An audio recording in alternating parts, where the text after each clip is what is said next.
बांग्लादेश में पिछले 24 घंटे में 2 हिंदुओं की हत्या। बीती रात करीब 10 बजे नरसिंहवे में हिंदू युवक मोनी चक्रवर्ती की धारदार हथियार से हत्या। अज्ञात कट्टरपंथियों के मामले में कारोबारी मोनी चक्रवर्ती बुरी तरह घायल हुए। हमलावर मौके से फरार, इलाज के दौरान मौत हुई। मोनी चक्रवर्ती से पहले बांग्लादेश में एक और हिंदू युवक राणा प्रताप बैरागी को सोमवार को मारी गई गोली। जेसोर जिले के मोनीरामपुर इलाके में फैली दहशत। बांग्लादेश के कुरीग्राम की हिंदू महिला डीसी पर जानलेवा हमला। जिहादियों का डीसी अन्नपूर्णा देवनाथ के ऑफिस पर हमला। बांग्लादेश में अल्पसंख्यक हिंदुओं के खिलाफ बर्बरता जारी। झेनाइदा जिले के कालीगंज में 40 साल की एक विधवा हिंदू महिला के साथ गैंगरेप की घटना आई। आरोपी शाहीन और हसन ने महिला के साथ गैंगरेप के बाद पेट से बांधकर उसके बाल काटे। पीड़िता के साथ बर्बरता का वीडियो बनाकर सोशल मीडिया पर वायरल किया। पीड़िता के मुताबिक शाहीन से 2.5 साल पहले खरीदी 20 लाख की टका में जमीन और 2 मंजिला इमारत। शाहीन ने कई बार उसके सामने रखा गलत संबंध का प्रस्ताव। पीड़िता ने पुलिस को बताया, शनिवार की शाम शाहीन और उसके साथी हसन ने घर में घुसकर किया गैंगरेप। बलात्कार के बाद 50,000 टका की मांग भी की। बांग्लादेश में हिंदुओं पर हो रहे अत्याचार पर बोले बिहार बीजेपी चीफ दिलीप जायसवाल, भारत और पूरा कूटनीतिक समुदाय किसी भी हालात में इसे सहन नहीं करेगा। बांग्लादेश में हिंदुओं की हत्या पर विश्व हिंदू परिषद के international working president Alok Kumar का बयान। बोले, भारत के मुसलमान इस पर क्या कार्रवाई करते हैं ये देखना है।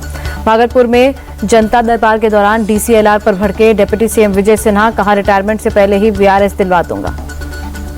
डिप्टी सीएम विजय सिन्हा ने जमीन से जुड़े मामलों की सुनवाई की। एक शिकायत पर सीओ से कहा, लटकाओ भटकाओ वाला रवैया अब नहीं चलेगा, 15 दिन में करो निदान।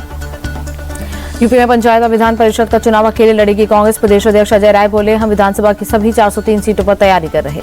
अजय राय के बयान पर समाजवादी पार्टी का पलटवार। प्रवक्ता उदयवीर सिंह बोले, हाईकमान के फैसले से पहले बयानबाजी ठीक नहीं। जेएनयू में एक बार फिर लगे विवादित नारे। पीएम मोदी और गृहमंत्री अमित शाह के खिलाफ नारेबाजी। उमर खालिद और शर्जिल इमाम के समर्थन में प्रोटेस्ट। दिल्ली सरकार में मंत्री आशीष सूद ने केजरीवाल को लिखी चिट्ठी। कहा, आवारा कुत्तों की गिनती को लेकर भ्रम फैलाने के लिए माफी मांगे। दिल्ली की जनता को गुमराह किया। उत्तराखंड के मुख्यमंत्री पुष्कर सिंह धामी ने केंद्रीय मंत्री नितिन गडकरी से मुलाकात पर कहा, राज्य की सभी सड़कों और सभी परियोजनाओं की समीक्षा की गई। पुष्कर सिंह धामी ने कहा, बैठक में बीआरओ के काम की भी हुई समीक्षा। केंद्रीय मंत्री नितिन गडकरी का धन्यवाद किया। कर्नाटक के बीदर में जिला कमेटी की बैठक बनी जंग का अखाड़ा। कांग्रेस एमएलए और बीजेपी विधायक के बीच तीखी नोकझोंक। कांग्रेस नेता सुरेश कलमाड़ी का निधन। लंबी बीमारी के बाद 81 साल की उम्र में लिया अंतिम सांस। 40 दिन की पैरोल पर बाहर आया राम रहीम। 15वीं सुनारिया जेल से बाहर आया डेरा चीफ। जासूसी के लिए बच्चों को मोहरा बना रहा आईएसआई। पठानकोट से जासूसी के आरोप में 15 साल का नाबालिग गिरफ्तार। पाकिस्तान में आईएसआई के हैंडलरों को दे रहा था भारत की सूचनाएं। दिल्ली के वेलकम इलाके में देर रात 2 युवकों पर चाकू से हमला। एक युवक की मौत, दूसरे की हालत गंभीर। पुलिस और फॉरेंसिक की टीम मौके पर जांच में जुटी। हमलावरों की शिनाख्त और तलाश के लिए खंगाले जा रहे हैं सीसीटीवी फुटेज। दिल्ली के लक्ष्मीनगर इलाके में ट्रिपल मर्डर से हड़कंप। आरोपी युवक ने अपनी मां, बहन और भाई की हत्या की। थाने में खुद जाकर सरेंडर किया। रॉन्ग साइड में गाड़ी चलाने पर एफआईआर दर्ज करने वाला दिल्ली बना पहला राज्य। कैंट थाना इलाके में 3 जनवरी को दर्ज हुई एफआईआर। बेंगलुरु में भी दूषित पानी की सप्लाई की आई शिकायत पिछले 2-3 महीने से। लेकिन राजपुरम इलाके में पीने के पानी की सप्लाई में सीवेज का पानी हो रहा है मिक्स। बिहार के मुजफ्फरपुर में अतिक्रमण के खिलाफ फिर चला बुलडोजर। शरफुद्दीनपुर बाजार में अवैध दुकान और घरों को किया गया ध्वस्त। छत्तीसगढ़ के रायगढ़ में एक महिला पुलिसकर्मी पर हमला। बदसलूकी मामले में एक्शन। मुख्य आरोपी की जनता के सामने निकाली गई परेड। पुलिस ने मुख्य आरोपी से कान पकड़कर लगवाई उठक बैठक। गले में डाली गई चप्पलों की माला। पुलिस ने मामले में 5 आरोपियों को गिरफ्तार किया। एक और आरोपी की पहचान, जल्द उसे गिरफ्तार करने का दावा। यूपी के कन्नौज जिला जेल की सुरक्षा में बड़ी चूक। 2 कैदी जेल से दीवार फांदकर हुए फरार। कंबल को काटकर रस्सी बनाई थी।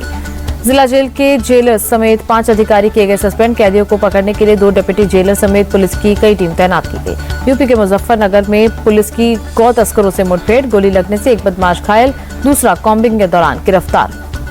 अयोध्या में मंगलवार को उमड़ा जन सैलाब। बड़ी संख्या में हनुमानगढ़ी दर्शन करने पहुंचे भक्त। मध्य प्रदेश के जबलपुर में पुलिस ने हेल्थ वर्कर की हत्या के मामले में 7 आरोपियों को गिरफ्तार किया। डीएसपी अंजना तिवारी ने जानकारी दी। दमन में पैकेजिंग कंपनियों में लगी भीषण आग। आसमान में काफी ऊपर तक उठी लपटें। दमकल की गाड़ियों ने घंटों की मशक्कत के बाद पाया काबू। आग लगने की वजह की जांच जारी। दिल्ली में कोहरे के कारण फ्लाइट्स प्रभावित। दिल्ली एयरपोर्ट ने ट्वीट कर एडवाइजरी जारी की। घने कोहरे के कारण दिल्ली आने जाने वाली कई ट्रेनें लेट। नई दिल्ली रेलवे स्टेशन पर लेट से चल रही ट्रेनों की दिखी लिस्ट। जयपुर में सुबह में छाया घना कोहरा। विजिबिलिटी काफी कम, लोगों की परेशानी पड़ी। राजस्थान के धौलपुर में सुबह में छाया घना कोहरा। कोहरे के साथ शीतलहर का अटैक। आगरा में सुबह में छाया घना कोहरा। घने कोहरे में ताजमहल का दीदार हुआ मुश्किल। कानपुर में सुबह में घने कोहरे से परेशानी बढ़ी। विजिबिलिटी कम होने से गाड़ियों की रफ्तार धीमी। अयोध्या में शीतलहर का कहर जारी। शहर के कई इलाकों में छाया कोहरा। लोगों का जनजीवन प्रभावित। मुंबई में सुबह में छाई स्मॉग की परत। बांद्रा इलाके में स्मॉग के चलते रेलवे ट्रैक पर भी छाई धुंध। हरिद्वार में कोहरे और शीतलहर का डबल अटैक, सुबह में घरों में दुबके लोग। मंदसौर में भीषण ठंड का प्रकोप जारी, घने कोहरे की चादर में लिपटा इलाका, विजिबिलिटी कम हुई। मध्य प्रदेश के ग्वालियर में भी छाया घना कोहरा, विजिबिलिटी कम हुई, गाड़ियों की रफ्तार पर ब्रेक लगा। पश्चिम बंगाल में सर्दी का प्रकोप जारी, सिलीगुड़ी में छाया घना कोहरा, ठंड से बचने के लिए अलाव का सहारा ले रहे लोग। केदारनाथ में हुई सीजन की दूसरी बर्फबारी, केदारनाथ मंदिर समेत पूरे इलाके में बिछी बर्फ की सफेद चादर। लगातार 4 दिन की बर्फबारी के बाद केदारनाथ में पारा -21 डिग्री सेल्सियस तक गिरा, पुनर्निर्माण का काम प्रभावित हुआ। जम्मू कश्मीर के पुंछ में भारी बर्फबारी, सड़क पर जमी बर्फ की मोटी चादर, बर्फ हटाने का काम जारी। जम्मू कश्मीर के करना चौकीबल में भारी बर्फबारी, सड़कों पर बिछ गई बर्फ की सफेद चादर। बीआरओ की टीम ने बर्फ हटाने का काम शुरू किया, कई मशीनों और गाड़ियों को लगाया गया। अडानी ग्रुप के पब्लिक बॉन्ड एनसीडी का इशू खुला, 19 जनवरी तक निवेश कर सकेंगे निवेशक। 9 जनवरी को खुलेगा सरकारी कंपनी बीसीसीएल का आईपीओ, कंपनी के एक शेयर की कीमत 23 रुपए रहेगी, निवेशकों को कम से कम करना होगा 13,800 रुपए का निवेश। सीईओ कैंपेल विल्सन को निकाल सकती है एयर इंडिया, विल्सन के कार्यकाल में खराब सर्विस और फ्लाइट में देरी बनी वजह। पीवीसी आधार कार्ड बनवाने की फीस 25 रुपए बढ़ी, अब आधार के लिए 50 की जगह देने होंगे 75 रुपए। सोने के दाम में लगातार दूसरे दिन बढ़ोतरी, 2 दिन में सोना 2,410 रुपए बढ़ा। देश के कई राज्यों में 10 ग्राम 24 कैरेट सोना 1,38,380 रुपए। चांदी की चमक पड़ी, 2 दिन में चांदी के भाव में 7,100 रुपए की तेजी आई। देश के कई राज्यों में 1 किलो चांदी 2,48,200 रुपए। Second generation Kia Seltos Bharat में लॉन्च, कार की शुरुआती कीमत 10,99,000, गाड़ी में 21 autonomous driving safety features. Bharat में लॉन्च सिंपल 1 जेन 2 इलेक्ट्रिक स्कूटर, कंपनी ने शुरुआती कीमत 1,40,000 रुपए रखी, एक बार फुल चार्ज में 400 किलोमीटर की रेंज में। सैमसंग ने पेश किया दुनिया का सबसे बड़ा टीवी, 130 इंच के टीवी में ग्लेयर फ्री टेक्निक, एआई की मदद से धुंधली तस्वीर भी दिखेगी साफ। भारत के अंडर 19 टीम की साउथ अफ्रीका के खिलाफ दूसरे यूथ वनडे मैच में धमाकेदार जीत, साउथ अफ्रीका अंडर 19 को 8 विकेट से हराया। भारत को 27 ओवर में 174 रनों का डीएलएस टारगेट मिला था, जिसे टीम इंडिया ने 21 गेंद बाकी रहते चेज कर लिया। वैभव सूर्यवंशी ने साउथ अफ्रीका के अंडर 19 टीम के खिलाफ 19 बॉल पर बनाई 50, 24 बॉल में 68 रन बनाए।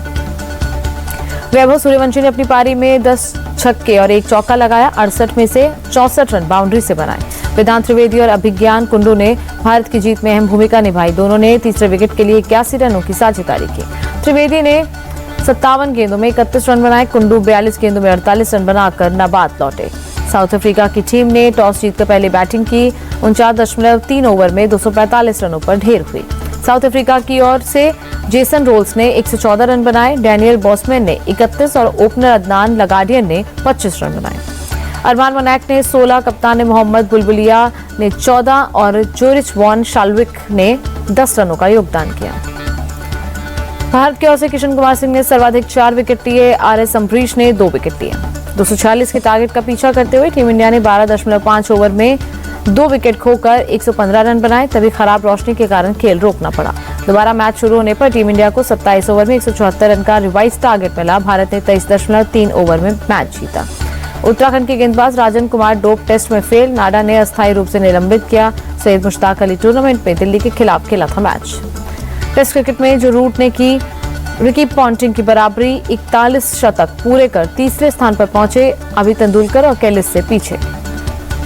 रिलायंस फाउंडेशन ने यूनाइटेड इन ट्रायम्फ कार्यक्रम का आयोजित किया, वर्ल्ड कप जीतने वाली भारतीय क्रिकेट टीमों को सम्मानित किया।